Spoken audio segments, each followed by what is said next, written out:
Hi viewers, welcome to grandma child kitchen.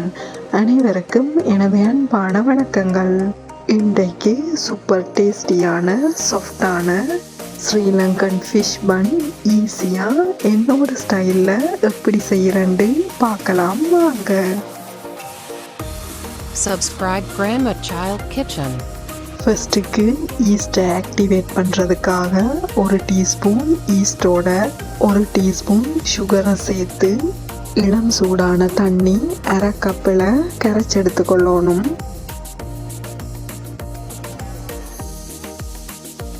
கரைச்செடுத்த ஈஸ்ட்டை 10 to 15 minutes activate ஆக விடுவோம்.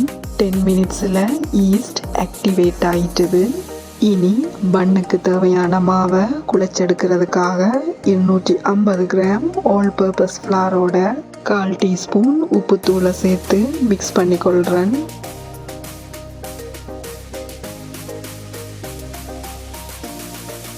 ஆக்டிவேட்டான ஈஸ்ட்டை சேர்த்து எல்லாத்தையும் ரொட்டி பதத்துக்கு நல்லா குழைச்செடுத்து கொள்ளணும்.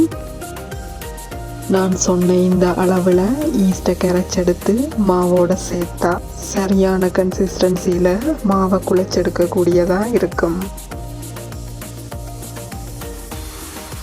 குழைச்செடுத்த மாவோட 2 டேபிள் ஸ்பூன் பட்டரை சேர்த்து 8 to 10 மினிட்ஸ் நல்லா நீட் பண்ணி கொள்ளுவோம்.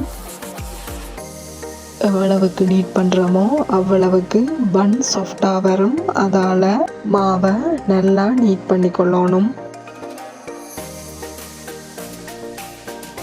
நீட் பண்ணி எடுத்தமா ட்ரை ஆகாமல் இருக்கிறதுக்கு மேலால் கொஞ்சம் கோகோனட் ஆயில் அப்ளை பண்ணிட்டு ஒரு மூடியால் மூடி மா டபுள் ஆகிறதுக்காக 1 hour விடணும்.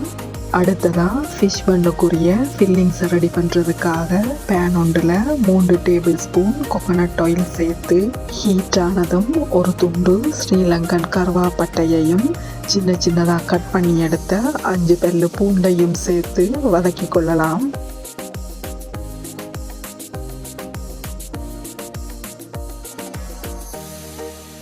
வெள்ளைப்பூடு வதங்கி வரும்போது ஸ்லைஸ் பண்ணி எடுத்த 2 மீடியம் சைஸ் பெரிய வெங்காயத்தையும் சின்ன சின்னதாக கட் பண்ணி எடுத்த 3 பச்சை மிளகாயையும் சேர்த்து கொள்ளுவோம்.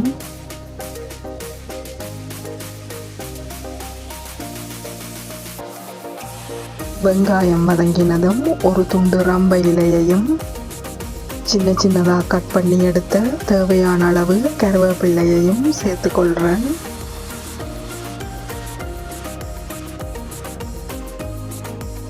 எல்லாம் ஒன்றா சேர்ந்து வதங்கினதும் இதோட 1/4 டீஸ்பூன் உப்புத்தூள்,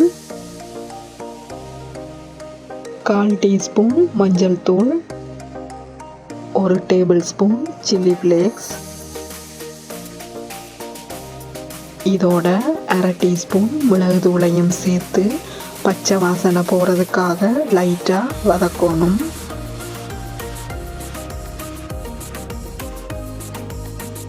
இருநூறு கிராம் டின் ஃபிஷ்ஷை சின்ன சின்னதாக உதிர்த்தி எடுத்து இதோட சேர்த்துட்டு எல்லாத்தையும் நல்லா மிக்ஸ் பண்ணி கொள்ளணும்.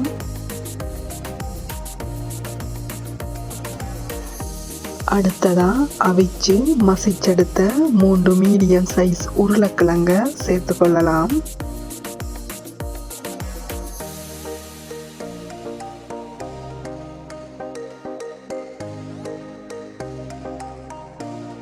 இனி ஒரு பாதி எலுமிச்சம்பழத்தை பிழிஞ்சு விட்டுட்டு எல்லாத்தையும் நல்லா மிக்ஸ் பண்ணி கொள்கிறேன்.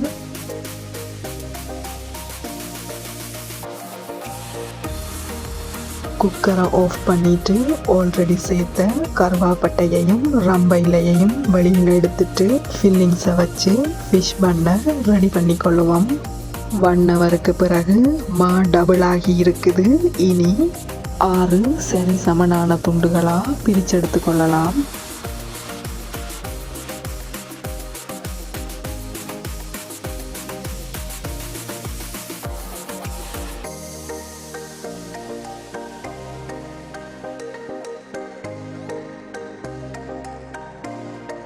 மாவை மொத்தமாகவோ மெல்லிசாவோ இல்லாமல் இடப்பட்ட அளவில் தட்டி எடுத்துக்கொள்கிறேன். ஒரு டேபிள் ஸ்பூன் அளவுக்கு கறியை உள்ள வச்சு நான் காட்டுறது போல் 3 பக்கமும் மடித்து விட்டுட்டு பேக் பண்ணும்போது கலராமல் இருக்கிறதுக்காக நல்லா சீல் பண்ணி கொள்ளணும்.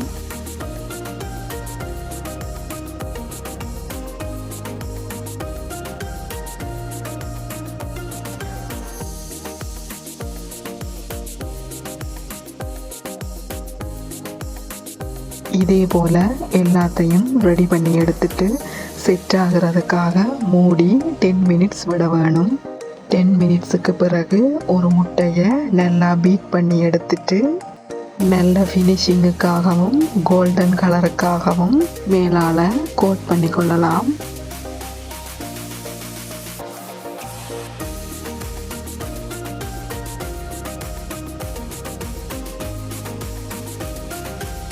எல்லாம் ரெடி ஆயிட்டது.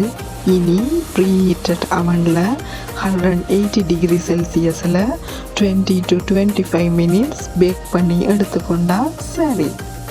வாவ், சூப்பர் டேஸ்டியான சாஃப்டான ஸ்ரீலங்கன் ஸ்பெஷல் ஃபிஷ் பன் ஈஸியான ஒரு மெத்தடில் ரெடி ஆயிட்டது. மாலு பன்னு சொல்கிற இந்த ஃபிஷ் பண்ணை டின் ஃபிஷ் கறி ஃபில்லிங்ஸோடு சேர்த்து சாப்பிடும்போது சாஃப்டாக ஸ்பைசியாக டேஸ்ட் அல்டிமேட்டாக இருக்கும். இதை நீங்களும் ட்ரை பண்ணி பார்த்துட்டு உங்களோட கமெண்ட்ஸை எனக்கு போட்டு விடுங்க வியூவர்ஸ். நன்றி, வணக்கம்.